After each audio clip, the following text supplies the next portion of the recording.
Hello, everybody, and welcome to Atheist Sunday School, your one-stop shop for everything Atheist Sunday and school. And boy, do we have a show for you today. Today we are covering the Song of Solomon, chapters 1 through 4. It's Song of Solomon. It's Song of Songs, but you know what? We're going to talk about both the titles. Well, why don't we do that? Because Song of Solomon is a better title. Oh, you think so? Yeah, Song of Songs. Come on. Yeah, like best of the best. Oh, yeah. Why isn't it just called that? Because it's a song. It's the Song of Songs. Oh, so it's better than Psalms? Yes. Oh, wow. I mean, I think so. Psalms were very good. But would, like, a rabbi say that it's better than Psalms? I don't know. It depends on how horny the rabbi is. Wow. Incredible. So we're going to talk about this reading for a while, but I'm going to leave it contested. It'll just say SOS, obviously, in the corner. So Well, either way. who knows what it is? Yeah, I guess. Yeah, who That's knows? a great song, by the way. SOS. Oh, do you by mean the Family International? Oh, see, I was thinking Kofi Kingston's original theme song when he had his Jamaican gimmick. Oh, no, I was thinking the Family International, the global Christian cult that, it had all those, child abuse charges against. That sounds like a cult. They Yeah. made this video. You're talking about the Catholic Church. No. The Family International, they made this video, which was like a series of music videos. And they made it in all these different languages. And there were songs on there like, Did Charlie Make a Monkey Out of You? About Charles Darwin. Okay. Yeah. And Gotcha. like SOS is about how technology is taking over the world. Spooky. Yeah. No, it's wild. They've got a song on there about how you're going to need a microchip in your hand to do transactions at the grocery store. Why is this not new to me? Like, just the idea that people are freaked out about that. It's great. Well, you know what? Today, we are covering Song of Songs. Song of Solomon. And we'll talk about both. But either way, this is a very different book than all the other ones we've covered. It's very sexual. It's about a woman who is longing for this one dude that she really likes, and apparently society is looking down on their relationship. After all that stuff about sleeping around that we covered in all these previous wisdom books. Exactly. Wow. What placement. Yeah, exactly. So let's talk about some of this stuff. So first of all, it's filled with language of sensuality, longing, intimacy, playfulness, and human affection. And it introduces the reader to the non-public world of ancient Israel. So most of the stuff that we have been talking about, it's been kind of public stuff. It hasn't been about people's private lives. Yeah. I guess my mug's fitting. What? Thank God for girlfriends. Well, you know what? Yes, it is fitting. Yep. Thank you for the fitting mug. Wonderful. Had that for so long. So this book, in a similar way to Esther, actually doesn't mention God anywhere. Great. Not in a single place. So a decidedly secular tone permeates Song of Songs. Not only is God's name not mentioned in the book, but also no allusions are made to any of Israel's sacred religious traditions. One possible allusion to a religious theme may indicate that the book had religious origins, and they have religious in quotes there. The lovers exchange their love. They exchange their love poems against the backdrop of a pastoral utopian garden setting where images of animals, hillsides, and exotic flowers predominate. Such allusions suggest intimations of the Garden of Eden story. So, garden stuff. Wonderful. Pretty clear. But also, Song of Songs is the only book in which a female voice predominates. In fact, the protagonist voice in Song of Songs is the only unmediated female voice in all of Scripture. Well, then why is it Song of Solomon? Oh, we'll get to that. We better. In fact, more than 56 verses are ascribed to a female speaker, and you can compare that to the man's 36 verses. So, yeah, very, very clearly a female point of view in this. One might argue that the protagonist in Song of Songs accepts the author of Ecclesiastes' invitation and revels in the joys of nature, work, play, and when one is in love. So if you remember in Ecclesiastes, very depressing book. It was great. But, you know, at the end there, he kind of gave the advice of, you know what, life's shitty anyways. Just enjoy the little stuff. Just enjoy it while you can. So, yeah.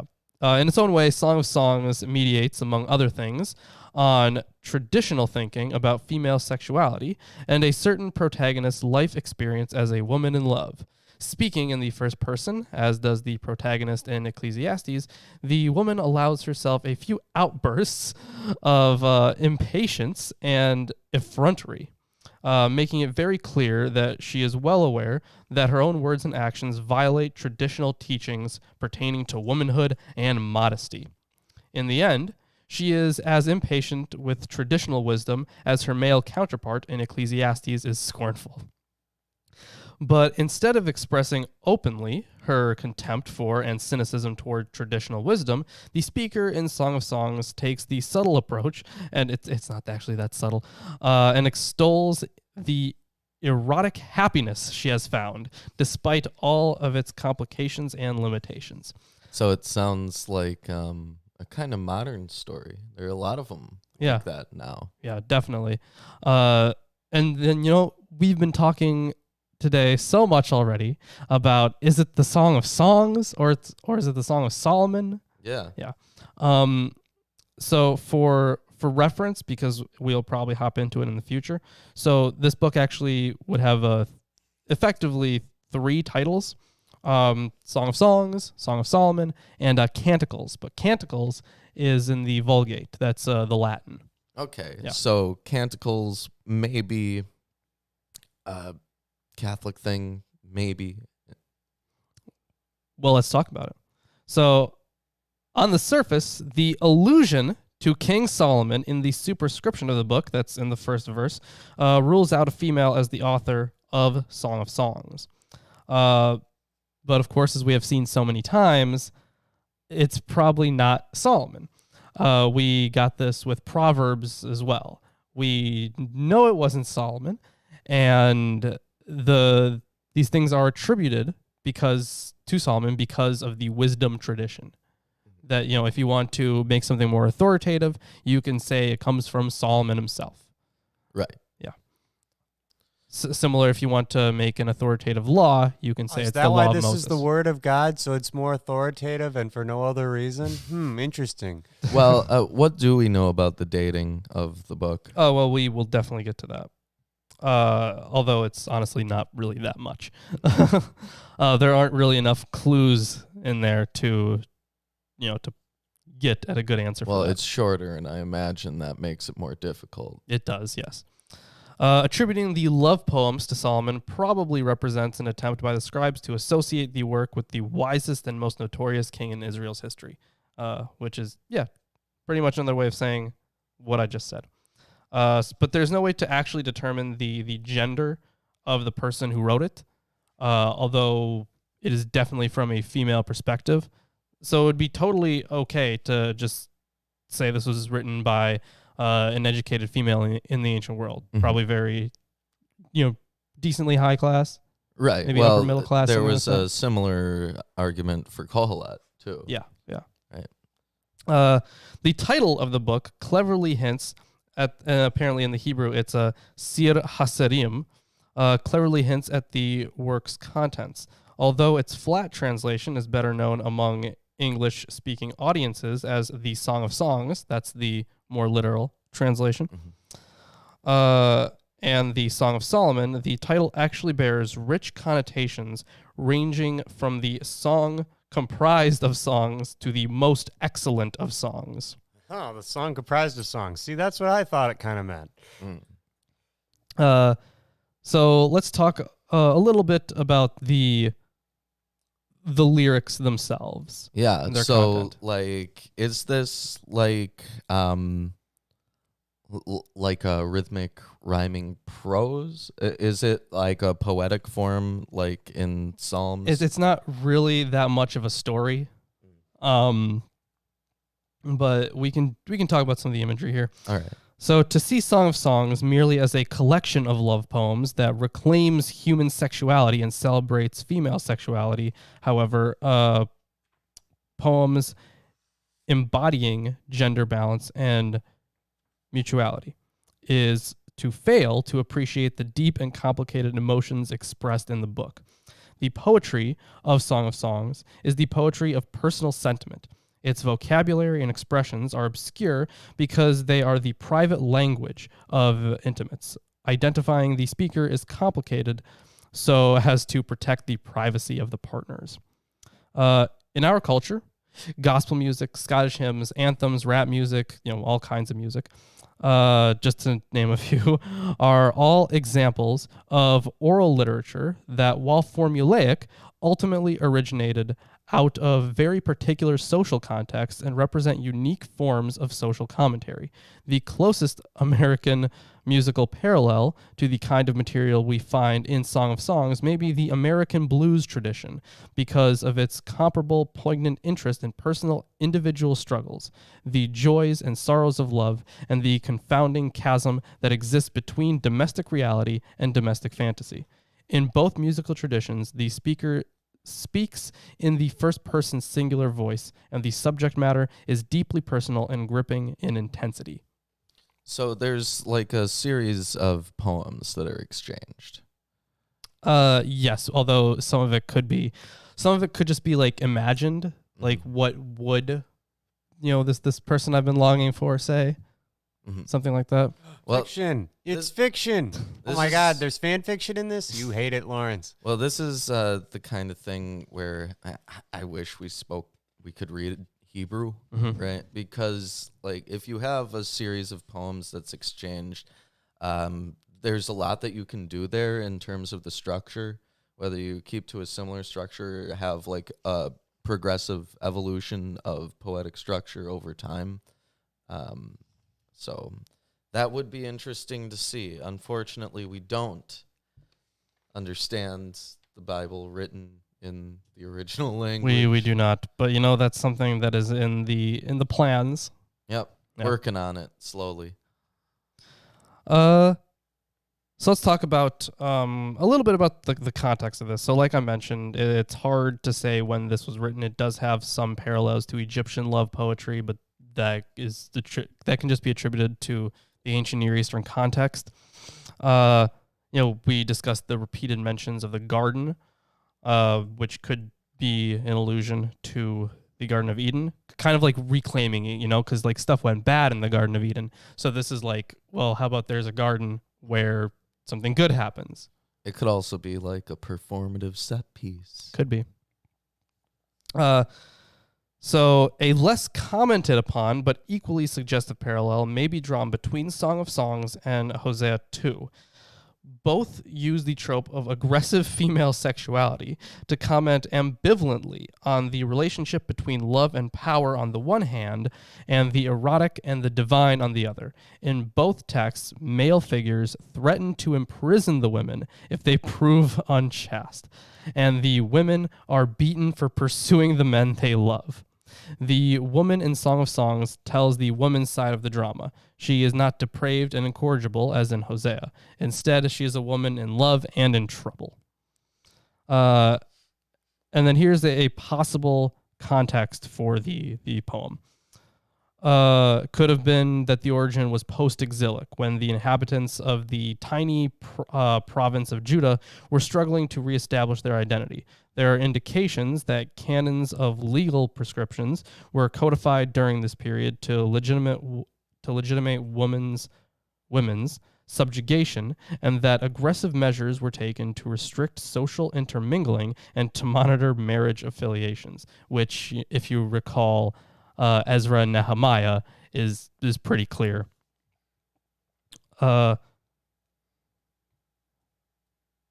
So both of the lovers in the story, using the genre of the wasf, or poetic passages describing with a series of images the various parts of the body. So I'm sure we've seen this stuff a lot, right?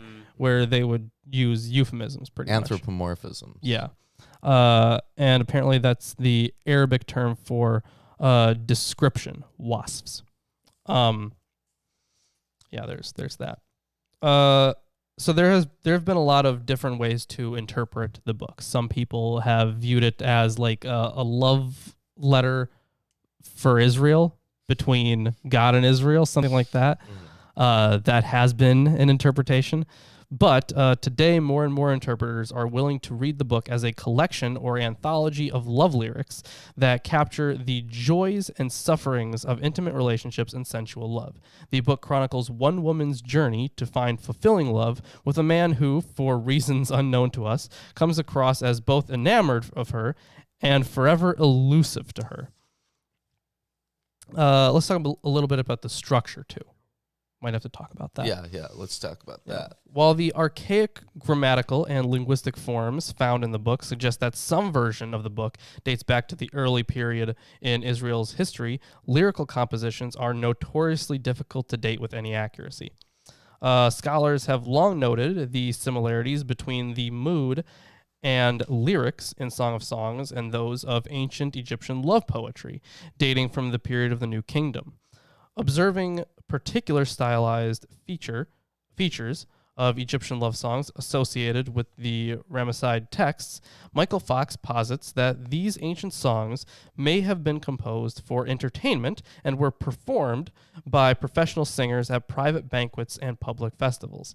This music, performed over centuries and for generations, was created to charm audiences through its use of erotic allusions, veiled speeches, and extravagant imagery. The position taken in this introduction to divide the poem into 11 lyrical units is not based on unassailable perceptions into its unfolding direction. Although the poem seems to be framed by an inclusio, it opens and closes on similar themes. For example, the Vineyard, the Protagonist brothers, her bodily integrity, other stuff. The major indications of the book's organization are shifts in speakers and moods. Of course, in the numerous instances where it is difficult to determine exactly who speaks and who is the referent, guesses are hazarded. So it is really hard to tell who is meant to be speaking and when. Uh-oh. Because it's not exactly clear. But you know what? We have commentaries that can help us. I don't need this anymore right now. So let's talk about its inclusion in canon, because, you know, this is a weird book that kind of flies in the face of traditional wisdom. So why would it be in the canon? Just like the book that precedes it. Yeah, right. I feel like these are clumped together so that people can just say avoid these sections. Because, like, holy cow, who reads these? Like, I never heard Ecclesiastics in church, and I'm sure I've never heard SOS. Either one, your choice. Well, it's a lot like Start John. Oh, yeah, Start in John, yeah. So why is it in the Bible? The question can be broken down into two questions which are not unrelated. Why was the final product included in a collection of religious texts? And how did the final product come to be written or compiled? The answer usually given to the first question is that from the first half of the 1st century BC Jewish interpreters, so they took the book to be a description of God's dealings with Israel. Yet the allegorical interpretation of SOS was more likely an attempt to justify the fact that it had already been accepted into the collections of sacred texts than the means by which it came to be accepted. If this reasoning is correct, it becomes necessary to look for a connection between the composition or compilation of the book and its inclusion in the collection of sacred texts. Couldn't delete all the books. Couldn't, Oh, no. Justin, you're probably right. Hans-Peter Müller has attempted more explicitly than anyone else to suggest a situation and date for the author or compiler. According to Müller, the circle that produced Song of Songs in its final form was an upper class in the 3rd century BC Jerusalem that had lost political power, had become indifferent to the official religion, and sought to rejuvenate its aesthetic and spiritual understanding of life by drawing on pagan, mythical, and magical symbols that were known in wisdom circles. Müller does not deny that Song of Songs is about sexual love, but his commentary constantly points out how details in the poems can be seen as allusions to pagan deities and symbols. Now, we get that a lot, and it is really dangerous territory to jump into. Although Müller's approach is illuminating, it contains the difficulty that it is hard to see how his suggested circle could get Song of Songs into the collection of sacred texts if, as he points out, the circle was a small group at the edge of and in opposition to the mainstream of tradition in Jerusalem at the time. It is safer to think of a literary upper-class group or individual with sufficient standing to enable a text whose treatment of sexual love was bound to have a wide appeal to gain acceptance by the religious establishment. I think that makes way more sense. Similarities between Song of Songs and love poems from Sumeria, ancient Egypt, and 19th century AD Syria and Palestine have been noted, and conclusions have been drawn, such as that SOS is to be interpreted as a sacred or secular marriage ritual. However, what these similarities show is that when all allowance has been made for the way in which gender roles are culturally shaped, evidence exists, at any rate, in the ancient and modern Near East, that people have deep-seated sexual desires, longing, and frustrations, which have been expressed in love poems, which in turn have had a wide and lasting appeal, which is fair, sex sells. It does. Yeah. The view taken in what follows is that Song of Songs is a collection of poems or fragments of poems that express sublime aspects of passionate and romantic love as perceived in ancient Judah, and that they were included in the collection of sacred texts because of their sublime expression of harmony and mutuality between two people, a simplicity and sincerity that was at the same time a criticism of the constraints and corruptions of aspects of human institutions. In this regard, writers such as Tribble are correct in seeing Song of Songs as a countertext to the account of the breakdown of mutual human relationships in Genesis 3. And then there is just a quick note about the modern translation.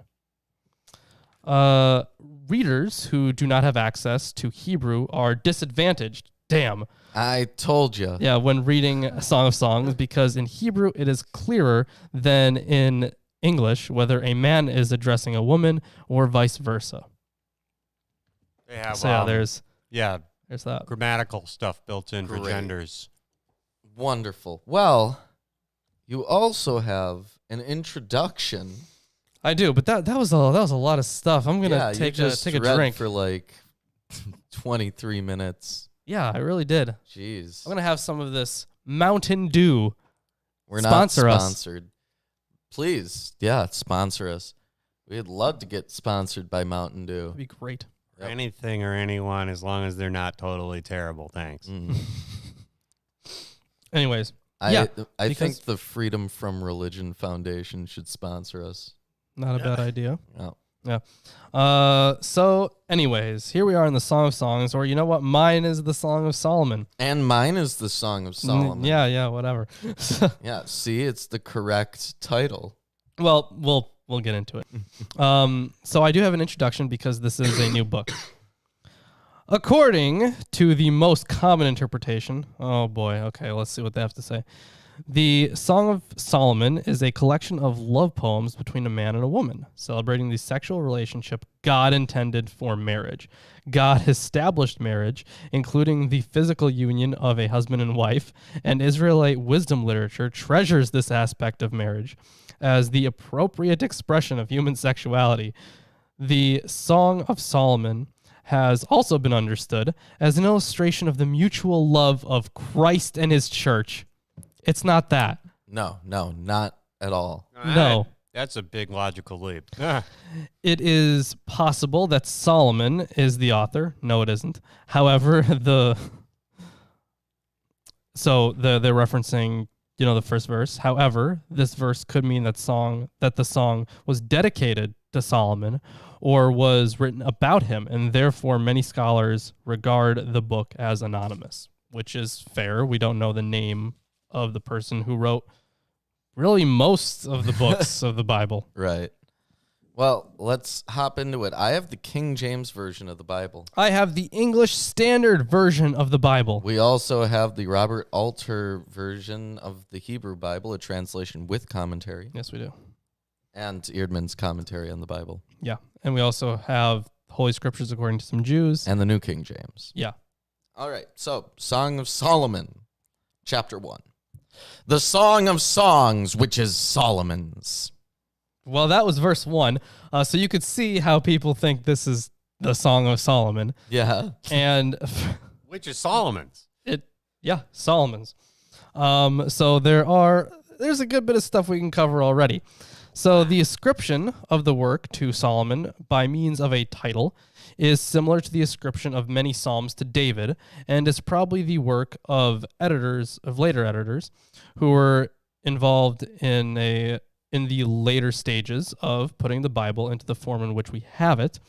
And then Alter notes, in biblical idiom, this formation indicates a superlative, the best of songs, of course, and then the reference to it being Solomon's.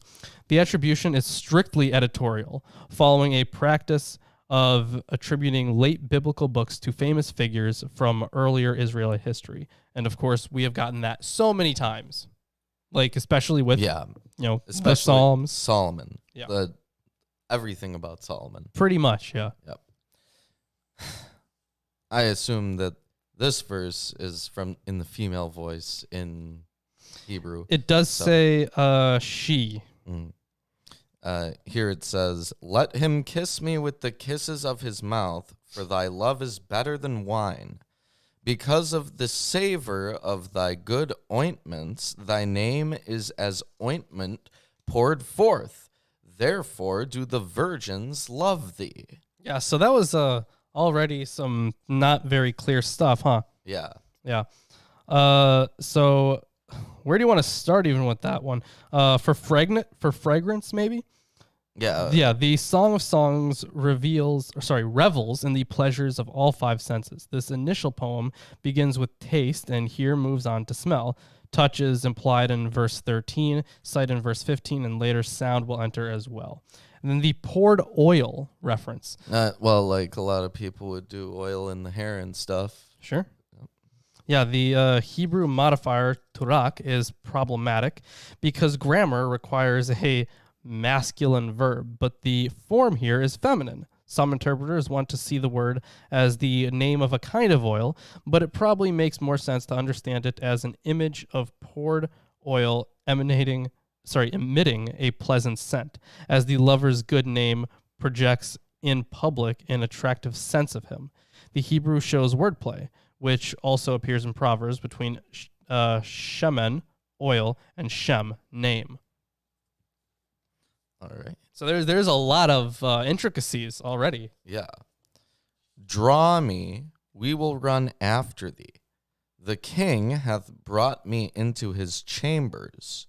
We will be glad and rejoice in thee. We will remember thy love more than wine. The upright love thee. Yeah, so the translation here is a little bit different. Is probably makes more sense. Draw me after you. Yeah, let us run. Okay. The first part there. And the second part of the verse there, the king has brought me to his chamber. A lot of people have interpreted that to be like, because Solomon had a lot of wives, right? Mm-hmm. So they interpreted this to maybe be one of Solomon's wives. So in a palace, there would be inner chambers, but the chamber of which he speaks is clearly a secluded place to which to make love, in which to make love. Marriage is not mentioned. The Hebrew shows a plural, probably reflecting poetic usage. So those verses that we just read, the 2 through 4 there, the reference in 1:4 to the king has been understood by some to mean that the woman had been taken to the king's harem. Of course, as I referenced with Solomon having a bunch of wives. The most likely translation is "let the king bring me into his chambers," which provides a parallel to "draw me after you." King is not to be taken literally, but is part of the sensual vocabulary used by the lovers to praise each other's virtues. The first person plural, "we will exalt," probably refers to the woman and her lover rather than to maidens who accompany her. All right. I am black, but comely, O ye daughters of Jerusalem, as the tents of Kedar, as the curtains of Solomon. So if this was Solomon writing this, why would he refer to it as the curtains of Solomon? But So there's what is this verse about? I assume Being this black. is from the masculine voice now, because it's addressing the daughters of Jerusalem. Nope. No? Nope. So this is still under she, at least for now. But there's for a lot of these verses, there's always some debate over it. So obviously her skin is dark. That's what she's getting at, and it's in the next verse as well. Actually, so let's talk about. We have here daughters of Jerusalem, and we might hop in. Yeah, we'll talk about daughters of Jerusalem in just a second. But until then, the tents of Kedar. So Kedar is an Arab tribe, and Bedouins to this day make their tents out of black goat hair. The name also puns on the Hebrew root Kedar, to be dark. That's interesting. And then the reference to Solomon's curtains. The curtains are tent hangings. Some scholars revocalize the Hebrew for Solomon in order to make it the name of a desert tribe, thus yielding a neater parallelism. But the point of the line is precisely its paradox. I am as dark as a nomad's tent, but as desirable as the lovely curtains of the king. This would be an especially effective rejoinder to the elegant urbanite daughters of Jerusalem, who might mock her for her suntanned skin, the sign of a peasant. Oh shit. So yeah, let's Now that's racist. yeah. So let's talk a little bit more about some of this stuff. So the daughters of Jerusalem, here and elsewhere, they represent conventional attitudes, including here the ideal that beautiful women should be light-skinned. The Genesis Apocryphon from Qumran, usually dated to the 2nd century BCE, praises the beauty of Sarah with the words, "How beautiful all her whiteness." In contrast, the woman justifies the dark complexion that the sun has given her in terms of natural beauty. And then, in the reference to the tents of Kedar, those are just the black tents of desert dwellers. All right. But there's a hint of antagonism. Wow. Look not upon me because I am black, because the sun hath looked upon me. My mother's children were angry with me. They made me the keeper of the vineyards, but mine own vineyard have I not kept. Tell me, O thou whom my soul loveth, where thou feedest, where thou makest thy flock to rest at noon. For why should I be as one that turneth aside by the flocks of thy companions? So she's, I imagine that there's like racial tensions behind why this pairing is not appropriate throughout the book. I mean, so far, that is kind of what we're getting at. Yeah. Tell me when you get to the end of verse 8. All right. If thou know not, O thou fairest among women, go thy way forth by the footsteps of the flock, and feed thy kids beside the shepherd's tents. That's the end of verse 8. So, on the face of it, verse 7 is the direct address of the woman to her lover, while verse 8 is his reply. Yet it would be odd if the woman did not know where her lover pastured his flocks unless she had seen him only fleetingly. It is thus possible to see the verses as a continuation, or another instance, of the woman's soliloquy expressing an imagined conversation. The meaning of like one who is veiled. Did we have like one who is veiled? No. That's weird because it says here that it is in verse 8. I don't see it. Verse 8. Weird. Okay. Never mind then. Very good. Strange. Yeah, that is strange. Well, let's see what my translation says. Yeah, that was verse 8. Yeah, it does not say anything about being veiled. That's weird. Why would Maybe have that it's then? like a Vulgate thing. Maybe. All right. Well, I have compared thee, O my love, to a company of horses in Pharaoh's chariots. Obviously, these are well-bred horses. Yeah. Thy cheeks are comely with rows of jewels. Thy I found neck it. with a chain of gold. Okay. I figured it out. Okay. So, I have a go straying in verse 7, actually. So, okay. So tell me whom I love so, where you pasture where you pasture your flock at noon, lest I go straying after the flocks of your companions.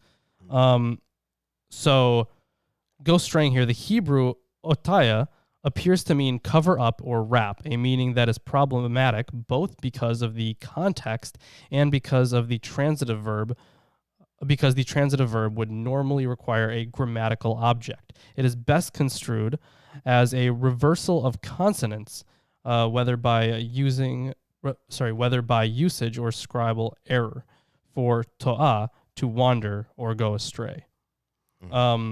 So I'm guessing that's kind of where the discrepancy comes in between translations. Mm-hmm.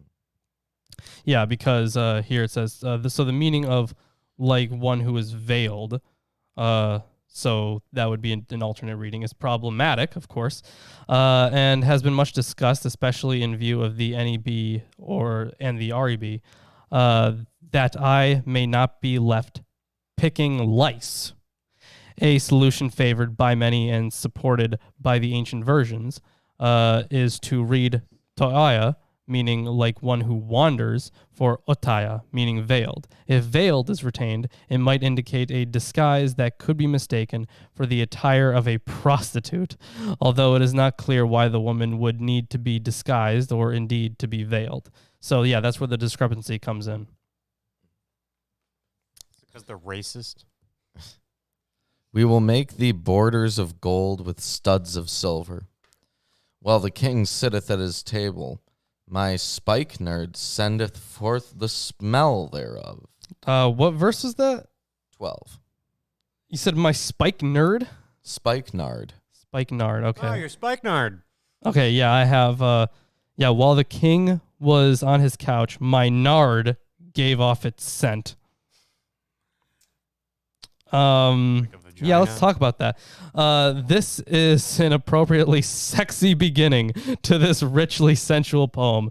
The lover is lying in bed waiting for her, and as she approaches, she is aware of the fragrance with which she has scented her body.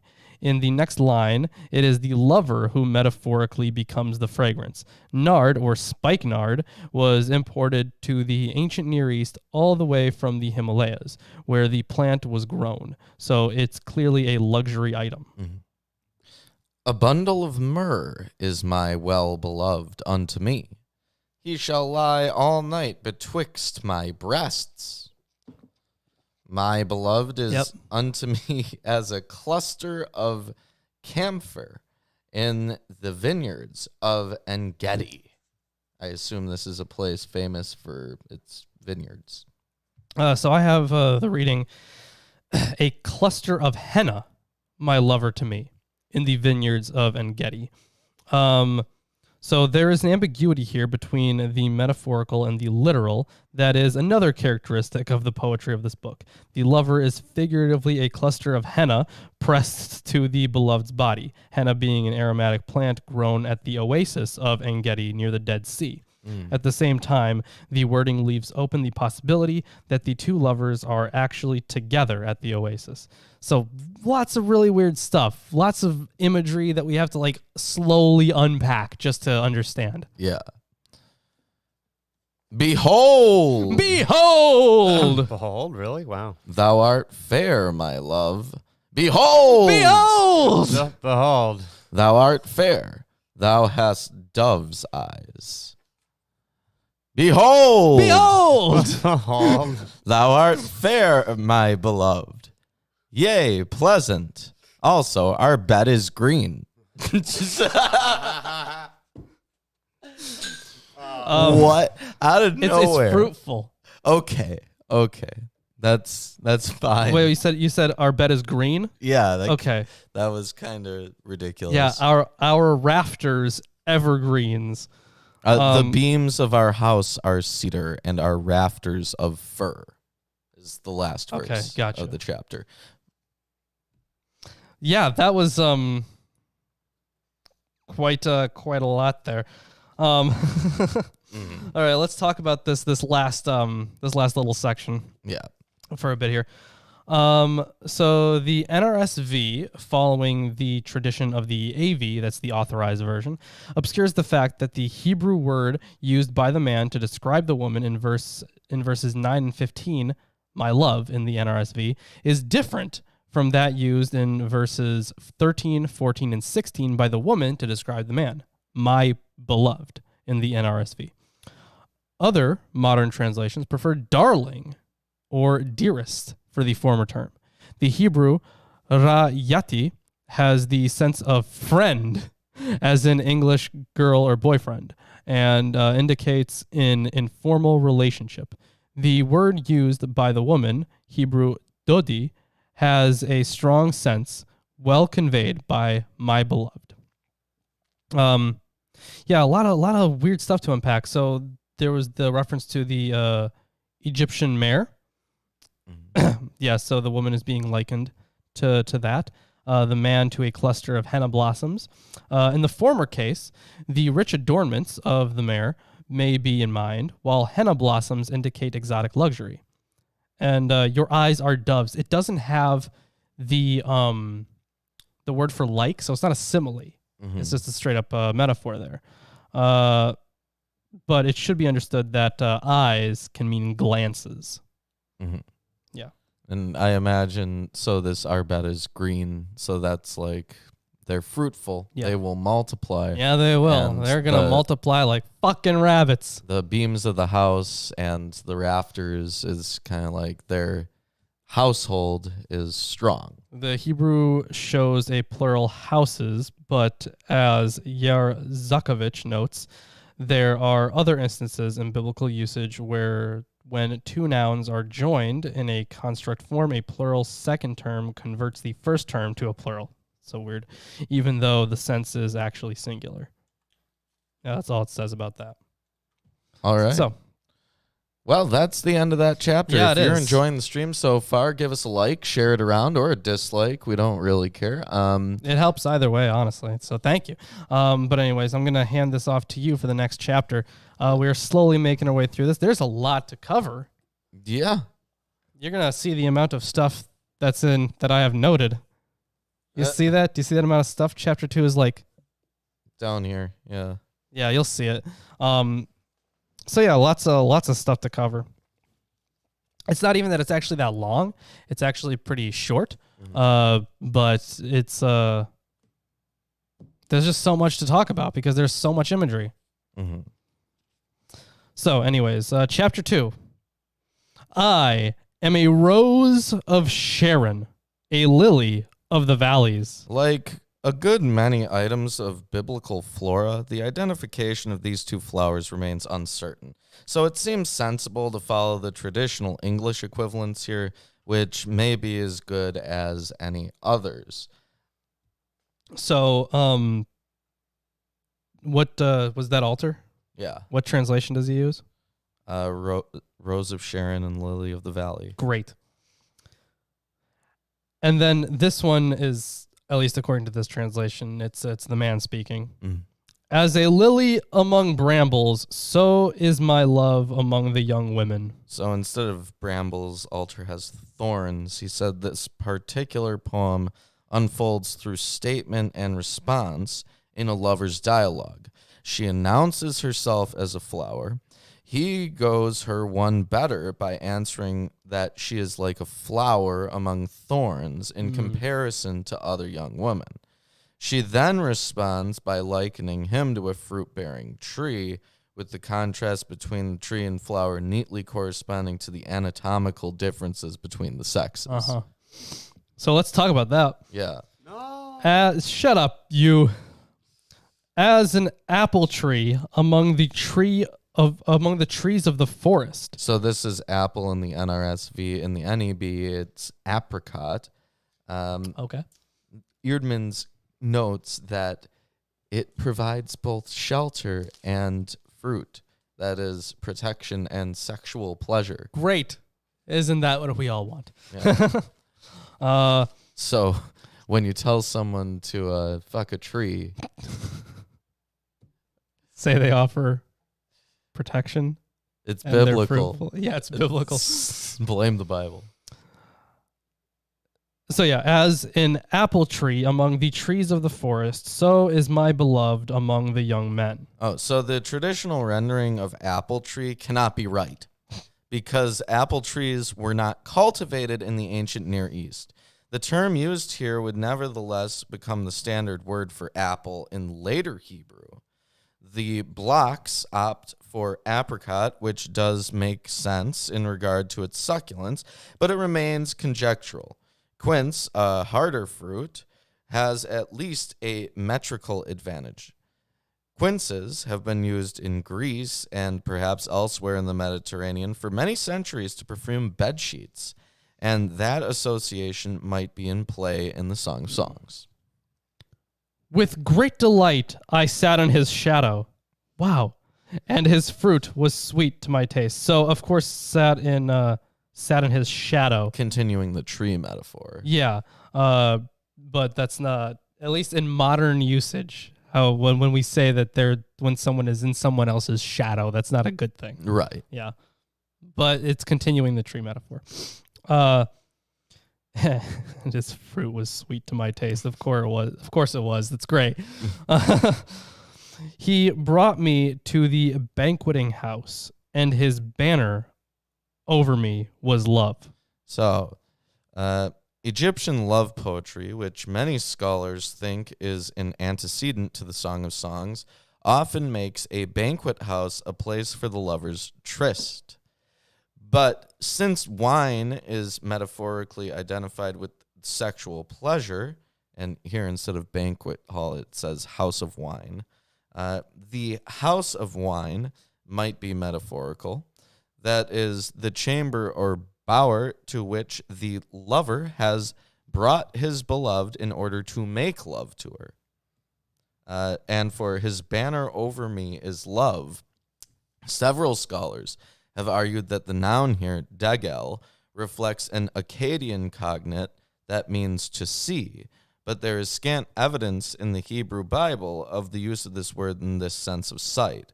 Everywhere else, degel indicates a banner or flag. The image would be consonant with the heroic representation of the lover as a strong, even triumphant figure, here leading her to his bower under a flag that signals not tribal or military identity, but quite eloquently, love.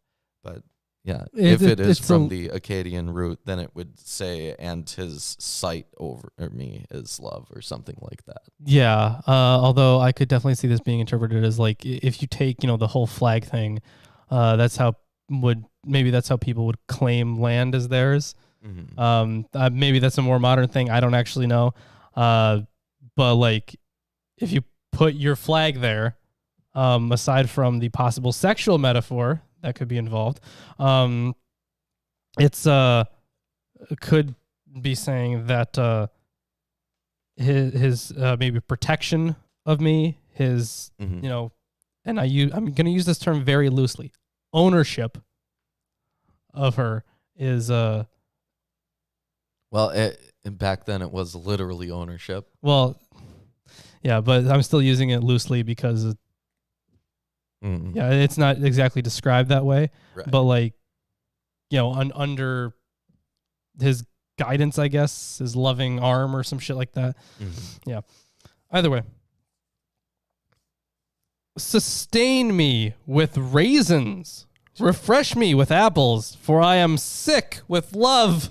The literal sense of the Hebrew is lovesick, but that sounds too pathetic or adolescent in English.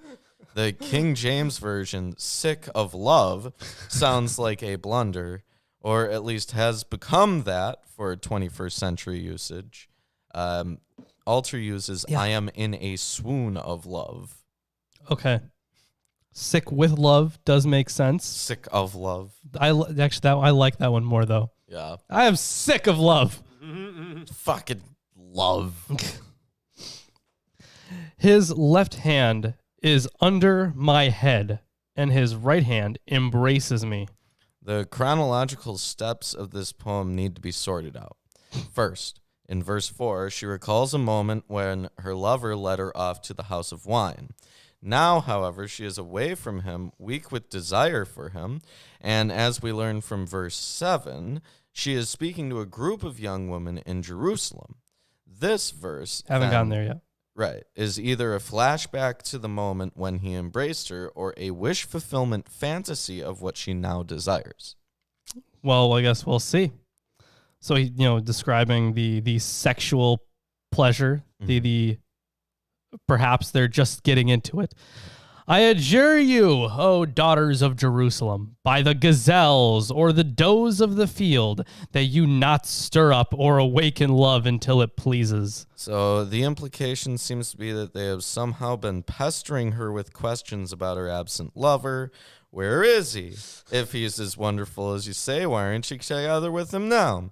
Her rejoinder to such implied challenges is that love will attain its fulfillment in its own good time, and you must not urge its consummation until that time has come. Now, there's a lot in Eerdmans about these verses 4 through 7, so I'm going to read it all. Go ahead. It's there for a reason. Yep, it is.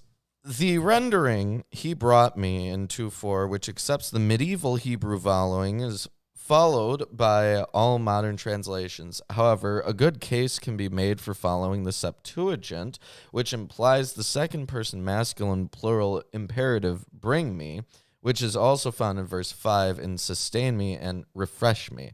If this path is followed, the second part of verse 4 will mean, let his intention toward me be love, and verses 4 through 6 will be a poem of longing.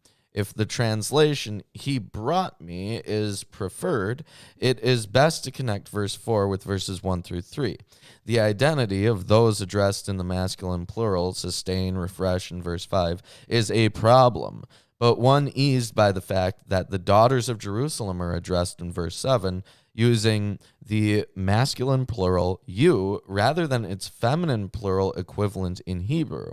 It can be assumed that in verse 5 and verse 4, if the revocalization as an imperative is accepted, the woman is speaking in fact or fantasy to her female companions. She longs to be taken to her lover's wine house or banqueting house, where she will enjoy physical contact and food and drink that will arouse passions.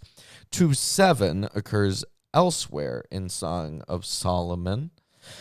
See also 3:5 and 8:4, and provides several problems. The first is that of the identity of the speaker, taken by the NEB and REB, for example, to be the man. The Hebrew does not indicate the gender of the speaker. Decisive may be the fact that at 3:5 and 8:4, the speaker is most naturally the woman, although the NEB and REB assign these verses to the bridegroom. The second matter is in the form of the oath. The Hebrew consonants are very close indeed to an oath that would adjure woman by the God of hosts and God Almighty. They can be also translated by the spirits and goddesses of the field. We simply do not know whether an oath referring to God has been altered out of consideration for avoiding the divine name, or whether the translation by the gazelles or the wild does is meant to be in harmony with the rustic imagery of Song of Solomon. The verse appears to caution against attempts to create passions artificially, for example, by the use of wine or aphrodisiacs. Yeah, don't force it. Rhino horns. Let it come naturally. No poppers. The voice of my beloved. Oh, well, you guys are going to like this a lot. Behold! Behold! Oh, He comes. It says here, hark! Oh, my lover is coming. Leaping over the mountains, bounding over the hills. Oh, she needs a hero. So this hark or behold, the Hebrew kol usually means voice or sound, but it is also sometimes an interjection corresponding to hark in English. The sense may be more likely here because it would scarcely hear the voice of her lover unless he were shouting her name or yodeling, and the sound of his footsteps would scarcely be audible as he bounds over the mountains. Well, if we're talking about leaping over the mountains and bounding over the hills, if you're exaggerating that much. Yeah, Superman style. Yeah, I kind of see this like that scene in Shrek. Yeah. You know, when they're singing I Need a Hero? Uh-huh. Yeah. All right, anyways. My beloved is like a gazelle or a young stag. Behold! Behold! behold. There he stands behind our wall, gazing through the windows, looking through the lattice. You know, if she didn't love him, that would be creepy as fuck. Mm-hmm. The entire line exemplifies the delicate and witty interplay between tenor and vehicle in the use of metaphor in the song.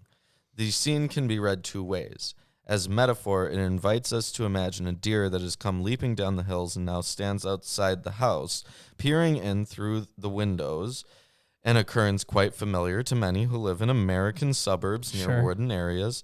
As the referent of the metaphor, it is the vigorous young lover who has come running in his eagerness to be with the beautiful woman he loves, pausing for a moment outside before he crosses the threshold. My beloved speaks and says to me, arise, my love, my beautiful one, and come away. For behold! Behold! Oh, The winter is past, the rain is over and gone, the flowers appear on the earth, the time of singing has come, and the voice of the turtle dove is heard in our land. So, the love poetry of the Song of Songs is preeminently poetry of the verdant world of spring. Jewish tradition fixed it to be read on the Sabbath of springtime Passover because of the allegorical interpretation in which the two lovers are identified with God and Israel celebrating their nuptials after the exodus from Egypt, which occurred in early spring. But the framers of the tradition were also aware of the vernal efflorescence affirmed in the song, with a good many liturgical poems composed for this Passover Sabbath invoking the flourishing world of spring. Yeah, so this is still, you know, in her mind. This is the voice of her loved one who has come to save her because things are gonna be okay. They're okay now. The hero got there. Yeah. The fig tree ripens its figs, and the vines are in blossom. They give forth fragrance. Arise, my love, my beautiful one, and come away. Oh, my dove, in the clefts of the rock, in the crannies of the cliff. Let me see your face. Let me hear your voice, for your voice is sweet, and your face is lovely. Catch the foxes for us, the little foxes that spoil the vineyards, for our vineyards are in blossom. This verse, Lots to talk about there. yeah, like a few others in the song, is no more than a fragment, and consequently its meaning is uncertain. Since vineyards tend to be metaphorical in the song, see 1:6, and are figuratively associated with the body of the beloved, one may propose the following reading. There are in the world pesky agents of interference that seek to obstruct love's fulfillment, as foxes despoil a vineyard. But our own special vineyard remains flourishing and intact, our love unimpeded. Special vineyard. Now, Eerdmans has a different thing that it says. It says that foxes may refer to young men and vineyards to young women. Mm-hmm. Right, so That is the possible. background may be mating or similar games where, as in Judges 21:20 through 23, where the Benjamites hide in the vineyards and seek wives from among the young women of Shiloh who come out to dance. It's difficult to say anymore. And is there anything on verse 14 specifically? Like, oh, my dove in the clefts of the rock. In this particular poem, the young woman appears to be playfully hiding from her lover, Okay. an act registered in the image of a dove nesting in the rock's crevice. Okay, yeah, I was kind of figuring it just meant like she was hard to get to. Right. Which is also kind of like these Benjamites hiding in the vineyard. Yeah. My beloved is mine, and I am his. He grazes among the lilies until the day breathes and the shadows flee. Turn, my beloved, be like a gazelle or a young stag on cleft mountains. So they can't be seen in the daylight? This together? I'm line confused. pivots on still another of the ambiguities in which the poetry of the song revels. Yeah. Momentarily, the young woman appears to be sending her lover away to go running across the mountainous landscape. But in the preceding line, until morning's breeze blows, she clearly invites him to spend the night. The equation between a woman's body and the landscape appears elsewhere. Compare the extended poem in chapter 4. It's manifested here, and the cloven mountains are, in all likelihood, a figurative reference to her breasts. Great. So it says here, the AV of verse 17 until Authorized version. Yeah. Until the day breaks and the shadows flee away evokes the coming of morning and the beginning of life, even of the hereafter, even though the words can be taken to refer to evening rather than morning. The statements about the man pasturing his flock or feeding himself among the lilies and the invitation to him to be a young stag on the mountains of Bether are problematic. Verse 17 may mean something like, when the morning comes, leave me and become like a gazelle or young stag, i.e., return to your duties, but be ready to return to me. Certainty is impossible. Like steamy. a bat out of hell, I'll be gone when the morning comes. Hell yeah. Do you, by the way, other than the meatloaf, hear that strange sound? I do hear that. Oh, no. It's the bat out of hell. Ah! Behold, I am your Lord and Savior, Jesus Christ, and I want to let all you heathens and sinners know that I support this wonderful episode of Atheist Sunday School. Lawrence and Reuben try their very best to bring you the true glory of the Bible, and they need your help. They have provided links to their Patreon page and other social media just for you. Once again, my name is Jesus Christ, and this is Milwaukee Atheists. The Lord is with them. God bless. Wow. Incredible! Bat out of hell. I've never seen anything like that before. Nope, never happened. Nope. That has never happened here before. Not in my life. I don't remember anything like that. No. Let's continue. So that was the end of chapter 2. If you guys are enjoying the stream so far, make sure to drop a like, subscribe, all that good stuff that YouTubers do. Share it around. What'd you say? It's already put up chapter 3. Do chapter 3. Okay, fine. We're going to get into chapter 3. All right. Okay.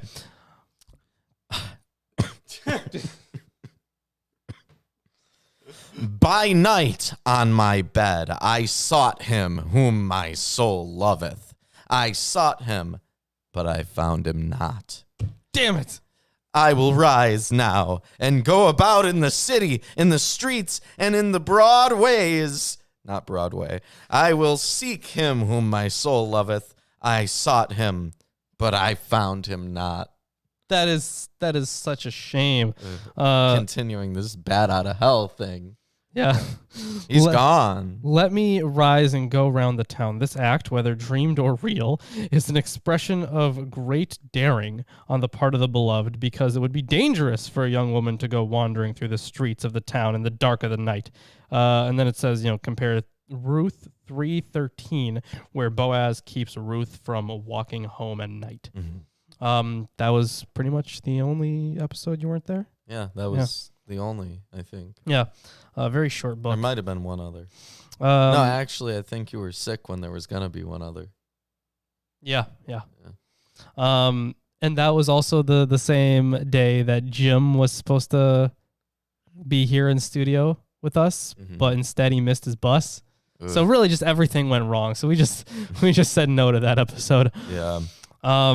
It is not impossible that the woman had roamed the streets seeking her lover. Modern readers must remember that Jerusalem covered a comparatively small area and that she had sought help from the watchmen. Yeah, that's in the next verse. Yeah, go ahead, get the next The verse. watchmen that go about the city found me, to whom I said, saw ye him whom my soul loveth? Yeah, have you seen him who I love?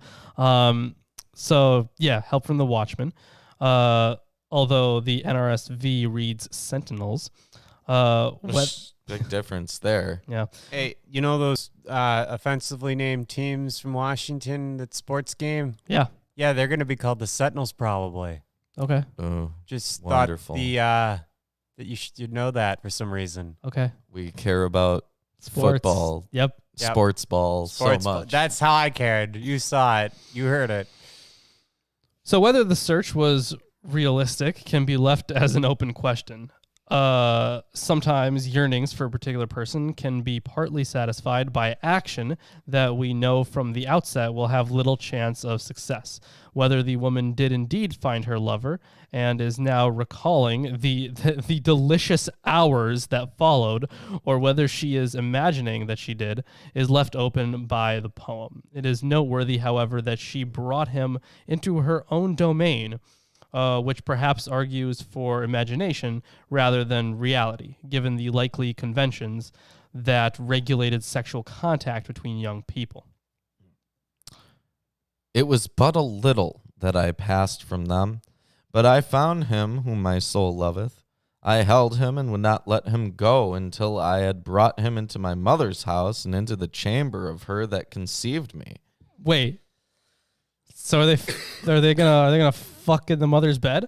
I guess. Yep. Okay, so this here's a translation that Alter has. So I held him and did not let go till I brought him to my mother's house and to the chamber of her who conceived me. So not much different there, but the translation preserves the literal sense of the Hebrew in poetic parallelism. The standard term mother is generally used in the first verset, and a substitution, often it is a metaphor or an unusual synonym, is used in the second. The reference to conception here may intimate the sexual act that the young woman has in mind. The figure of the mother often appears in Sumerian love poetry, which could be in the distant background of this poem. In many cultures, it is the mother's role to instruct her daughter about what to do in the act of love. And How Freudian. and that may also be the reason for introducing the mother here. Notably, the biblical corpus is dotted with references to the father's house, which is a fixed social unit, but in the Song of Songs, only the mother's house appears. Another feature of poetic parallelism in the Bible can be observed in the other pairs of nouns in this line.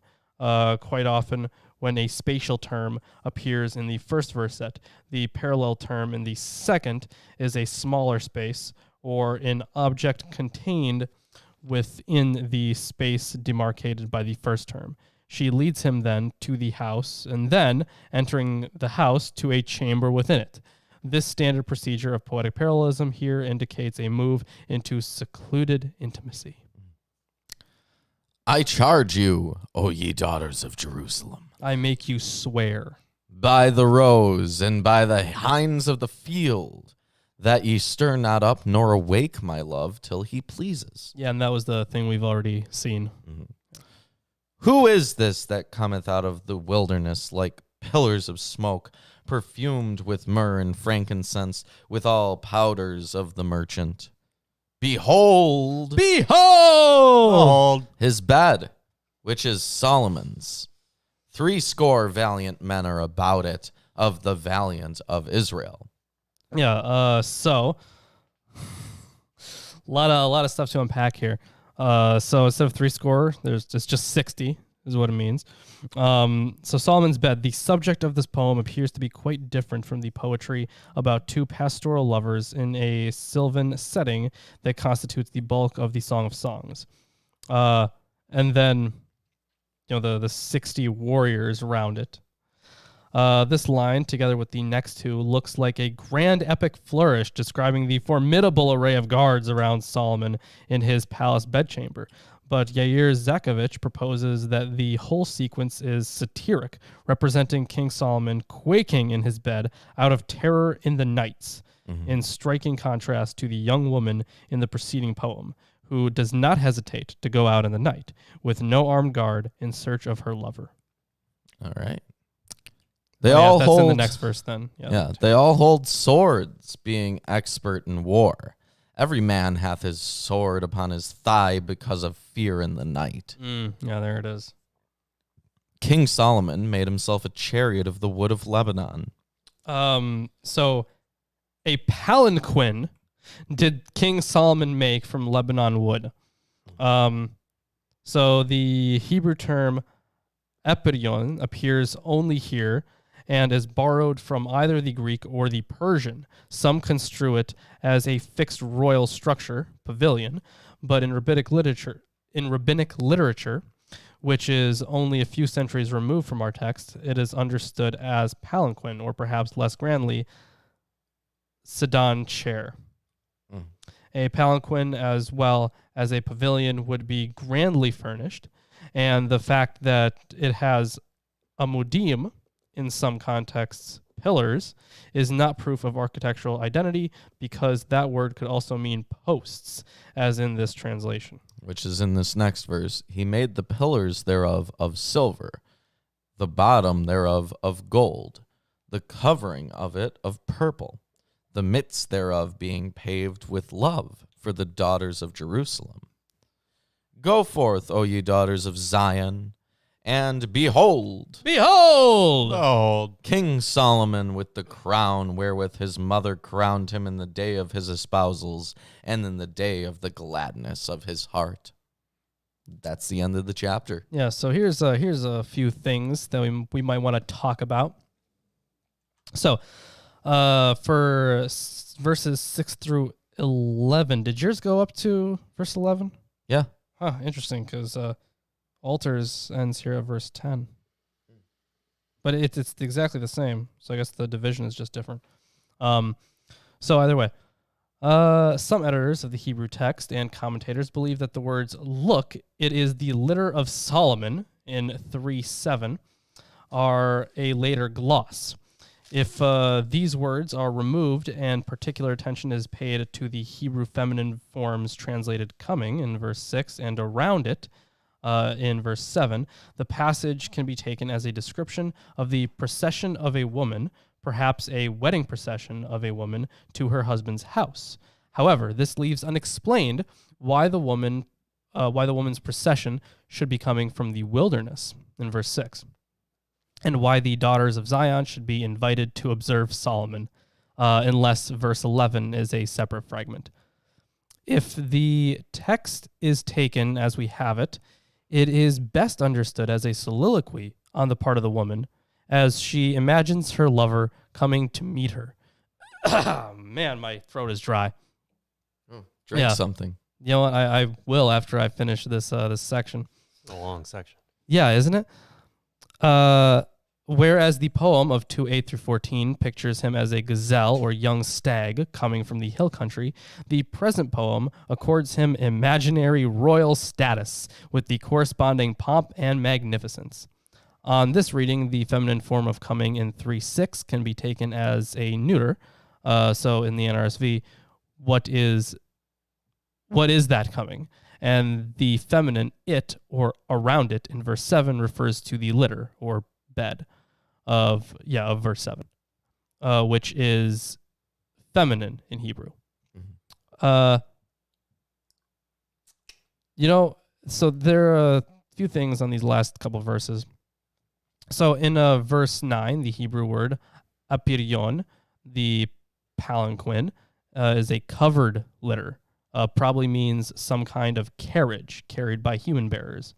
The phrase, its interior was inlaid with love, does not make particularly good sense, and proposed alternatives include leather.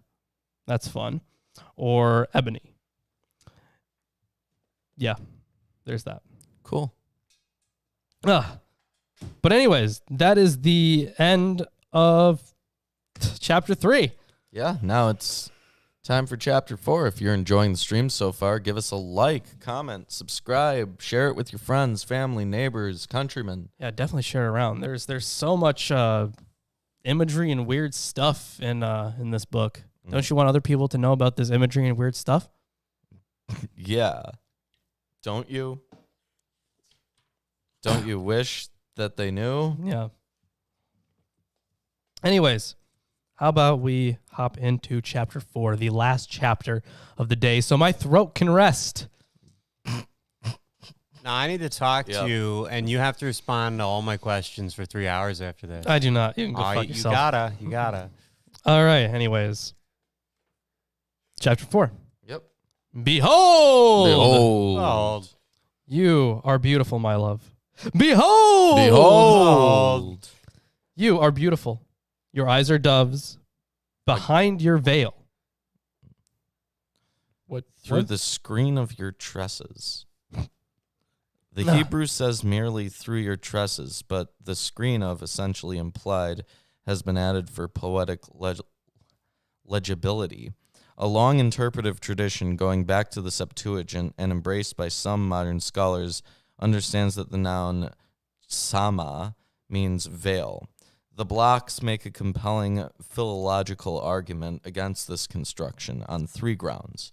The form of the noun is 1, used for body parts. In Isaiah 47:2, the same noun is the object of the verb to lay bare, which is consistently used for exposing parts of the body, not for the removal of garments. Introduction of a veil would interrupt the sequence of references to the beloved's face and body, out of which the whole poem is composed. The blocks also note that covering the beautiful young woman with a veil gives her an aura of modesty or reflects an inclination to prudery that is not in keeping with the frank eroticism of the poem. In modern Hebrew, tsama, in accord with the biblical sense of the word, means braid of hair. Tresses, then, is the last word of the line. Neatly overlaps with hair, the first Hebrew word of the very next line. Yeah, your hair is like a flock of goats leaping down the slopes of Gilead. I don't know if that would be very much of a compliment. that's Yeah. hot. Yeah, you like that hair like the slopes of Gilead, Yeah, right? the likening of the yeah. hair to a flock of goats moving down the slopes of Gilead suggests thick and perhaps curly hair that creates waves when the head is shaken or wind blows through the hair. Well, it makes sense. Your teeth are like a flock of shorn ewes. Oh, so this veil thing. Yeah. Pictorial representations of Israelite women, e.g. in the 8th century Assyrian reliefs of the capture of Lachish, show them wearing a cloak-like garment with a hood. On the reliefs, the capture of Lachish, the hoods are probably being worn as a sign of mourning. However, it does not appear that Israelite women covered their heads as a matter of course, and it may only mean that when the woman covers her head, the effect is to emphasize her cheeks. There's also, I forget in which New Testament book it is, but there's a good little section on women having to cover their heads. Mm-hmm. Also, this teeth flock of matched ewes. The image, which may look incongruous to the modern eye, would probably have seemed natural to the ancient Hebrew pastoralists. The white plays against the black of the hair, to which a third color, the scarlet of the lips, will be added. In an era... Those are the colors we choose, usually. Yep. Wow. In an era millennia before dentistry, most people's teeth would be yellowed and gapped by early middle age, if not sooner. This, then, is an impressive feature of the beloved's beauty. Her teeth are perfectly white, like sheep coming out of the water, and every tooth is perfectly matched, with none missing, like the flock of ewes in which none has lost its young. So that could be an indication that they're fairly young. Mm-hmm. Yeah. So yeah, your teeth are like a flock of shorn ewes that have come up from the washing, all of which bear twins, and not one among them has lost its youth. Your lips are like a scarlet thread, and your mouth is lovely. Your cheeks are like halves of a pomegranate behind your veil. Wow. Your neck is like the Tower of David, built in rows of stone. On it hang 1,000 shields, all of them shields of warriors. Verse 4 seems to mean that the woman's neck is long, and the shields and bucklers presumably refer to the necklaces that she wears. This simile, like a good many others in the poem, is oriental, reflecting an aesthetic in which the poet peruses the momentum of the object of comparison, half forgetting the thing to which it is compared. Long necks, think of Nefertiti, were obviously thought of as beautiful. Your two breasts are like two fawns, twins of a gazelle that graze among the lilies. And we've seen this verse already. Until the day breathes and the shadows flee, I will go away to the mountain of myrrh and the hill of frankincense. Actually a few verses we have seen, like earlier on in this chapter, about the eyes being doves and the reference to the veil. Mm-hmm. And this is kind of like a response to the earlier poem where the woman invites him in, and like he's responding like, I am being invited in. I am going to do that. Yeah, that is what it seems like. Okay. As you do.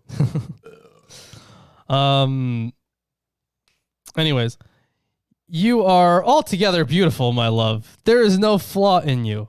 Come with me from Lebanon, my bride. Come with me from Lebanon.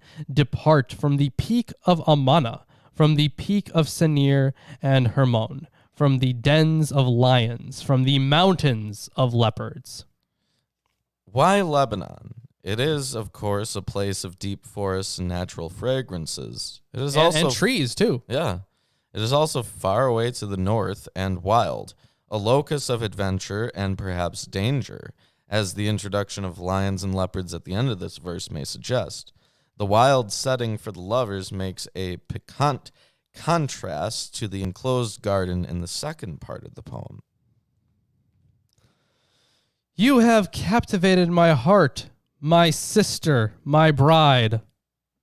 You have captivated my heart with one glance of your eyes, with one jewel of your necklace. What's the reference there to my sister? So, first of all, the previous verse may be a fragment of a larger poem, according to Eerdmans. But here it says, it is possible on the basis of the occurrence of the words bride and sister in 4:9 through 5:1 to regard this as one poem. On the other hand, 4:12 through 5:1 can be seen as a separate unit. That's all that. What verse is verse 12? We haven't gotten there yet. Verse 10 is the one. I just finished verse 9 actually. Verse 9. But there might be something out on verse 10 because verse 10 is kind of similar. I'll continue. It doesn't say anything about the sister. Okay. How beautiful is your love, my sister, my bride? How much better is your love than wine, and the fragrance of your oils than any spice? Your lips drip nectar, my bride. Honey and milk are under your tongue. The fragrance of your garments is like the fragrance of Lebanon. I'm going to say that to someone. The fragrance of your garments is like the fragrance of Lebanon. You know, Lebanese bombshell, your favorite flavor of shisha? Absolutely disgusting. A garden locked is my sister, my bride. A spring locked, a fountain sealed. I mean, there's got to be some commentary on the whole sister thing. There isn't. That's weird. There is nothing in here about it. They talk about the garden. The interpretation is triggered, perhaps understandably, reams of mystical allegorical interpretation. In the first instance, however, the locked garden is the body of the beloved and the sealed spring her intimate part. For the metaphoric equation between spring or well and female sexuality, see Proverbs 5:15. I don't need help with that. I get it. Mm-hmm. Thank you. No need for looking at edit Proverbs again. Your shoots are like an orchard of pomegranates with all choicest fruits, henna with nard. Referencing the stuff we've already seen in the poem. Yeah. Nard and saffron, calamus and cinnamon, with all trees of frankincense, myrrh and aloes, with all choice spices. The frankincense, the Hebrew for the fragrance, Levona, puns on Lebanon or Lebanon. I did not know that. A garden fountain, a well of living water and flowing streams from Lebanon. The first noun here in the Masoretic text is gal, which everywhere else means either pile of stones or wave, and which only by a considerable stretch do various translators render as spring or well. Gula, a word that has this latter meaning, appears in Joshua 15:19, but is far from phonetically the same as gal. Many Hebrew manuscripts, as well as 3 ancient versions, show gan, garden, and the inadvertent substitution of lamed for gimel is one a scribe could easily have made. For the streams of Lebanon, this presumably means fresh flowing streams like the ones in the mountains of Lebanon. But it is almost as though there were an underground channel leading from the landscape of Lebanon at the beginning of the poem to this enclosed garden far to the south. Awake, O north wind, and come, O south wind. Blow upon my garden, let its spices flow. Yes, please, blow upon my garden, why don't you? Mm-hmm. And I'm guessing maybe this is kind of similar to the whole chasing the wind thing. Yeah. No, it means what you think it means. I mean, that one too. I'm mostly talking about the awake, O north wind, and come, O south wind. Mm-hmm. Well, it's like spreading the fragrances of the garden. See this one. Okay, so this one is broken off into a separate poem, but it's only one verse. Well, here, this chapter... Or is this first verse really long? Well, here, this chapter... Or is this just a continuation of this verse? Altar goes into 5:1. He puts at the end of this chapter instead of at the beginning of 5. Okay. So, yeah, this is kind of how it goes. I'm not sure where it starts and stops. So, since it's broken off into a different section, the section is titled Together in the Garden of Love. And then apparently the woman is speaking here. Let my beloved come to his garden and eat its choicest fruits. So, yeah, to fuck her. But then it gets into chapter 5 immediately after. Yeah. Yeah, but it's still part of the same section. And I'm not sure if the stuff we read from Awake, O North Wind to the choicest fruits thing is one verse. Not sure about the division. Yeah, that's one verse. That's verse 16. Okay, and then 5:1 is like what, 6 lines? Yeah. Okay. It's I have come to my garden, my sister bride. I have gathered my myrrh with my perfume. And does it end with and be drunk with love?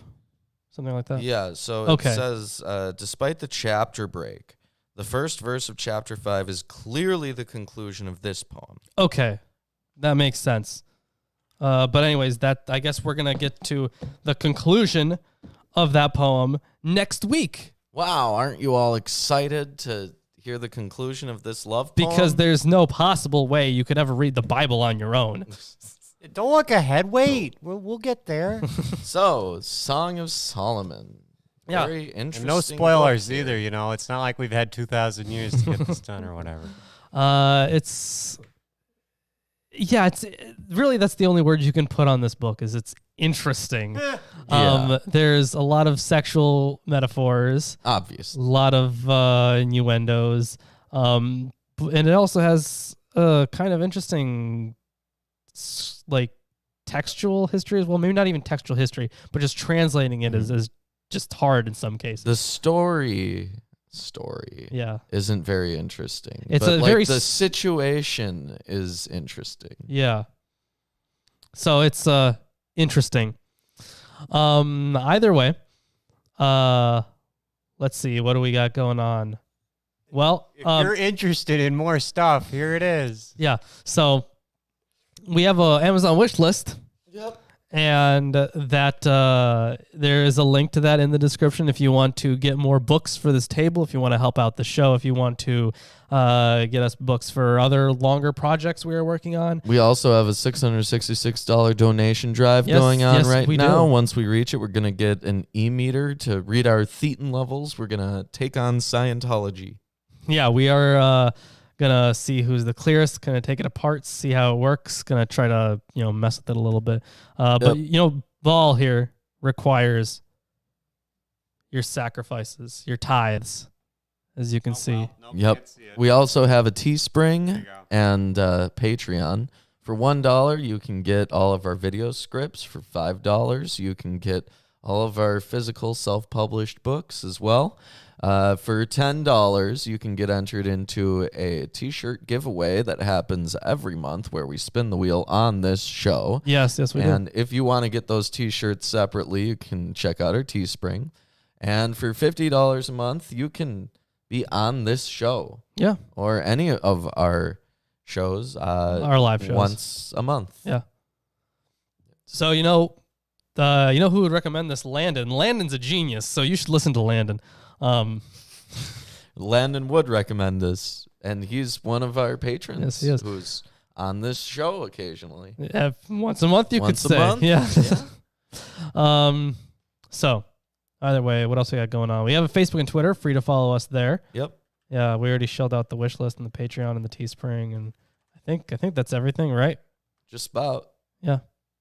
Well, thanks for joining us. Make sure to like, subscribe, and share, as this thing is saying here on the screen. 10 beholds. 10 beholds. 10 beholds. Incredible. I like how you put it next to the thing there. Yep. I tried. I even had to change the font and color. Yeah, it says all behold. right. We will see you on Friday. Another day. We still need a new thing. This is really janky. Sometime. Friday. We'll see you